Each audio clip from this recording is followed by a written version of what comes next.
ప్రజాపాలన దరఖాస్తులను ప్రైవేట్ ఏజెన్సీలకు ఇచ్చారన్నది వాస్తవం కాదన్నారు జీహెచ్ఎంసీ కమిషనర్ రొనాల్డ్ రోస్. తక్కువ టైంలో ఆన్లైన్ ప్రక్రియ పూర్తి కావాలంటే ఎక్కువ మ్యాన్ పవర్ కావాలి కాబట్టి ప్రైవేట్ వ్యక్తుల ద్వారా డేటా ఎంట్రీ చేస్తున్నామని అన్నారు రొనాల్డ్ రోస్. ప్రతి దరఖాస్తు ప్రభుత్వ అధికారుల ఆధీనంలోనే ఉంటాయన్నారు.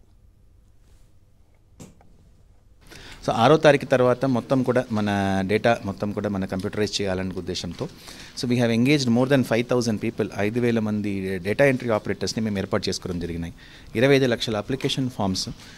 అలాగే మనకు జిహెచ్ఎంసీకి తీసుకుంటే మన దగ్గర ఒక 250-300కి ఎక్కువ డేటా ఎంట్రీ ఆపరేటర్స్ అని ఉండరు కాబట్టి మన గవర్నమెంట్ పర్మిషన్తోనే we engaging private data entry operators. అంటే ప్రైవేట్ ఏజెన్సీకి ఫార్మ్ ఇవ్వడం అనేది లేదు.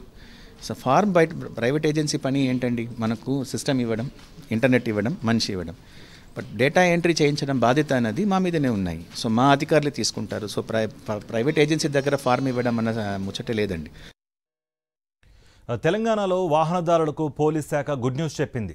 పెండింగ్ ట్రాఫిక్ చలాన్ల రాయితీ గడువును ఈ నెల 31 వరకు పొడిగిస్తున్నట్టుగా పోలీస్ శాఖ తెలిపింది. ఇప్పటి వరకు పెండింగ్ చలాన్ల ద్వారా 113 కోట్ల రూపాయల ఆదాయం సమకూరింది. తెలంగాణ రాష్ట్ర వ్యాప్తంగా 1,07,00,000 పెండింగ్ చలాన్లను వాహనదారులు చెల్లించారు. వాస్తవానికి గడువు నిన్నటితో ముగియగా పెండింగ్ చలాన్ల చెల్లింపునకు స్పందన వస్తుండడంతో గడువును పొడిగించింది ప్రభుత్వం. రాష్ట్ర వ్యాప్తంగా మొత్తం 3,59,00,000 ట్రాఫిక్ చలాన్లు పెండింగ్లో ఉన్నాయి. అయితే రాయితీపై పెండింగ్ చలాన్లను చెల్లింపుకు గడువు ఇవ్వడంతో వాహనదారులు చెల్లిస్తున్నారు.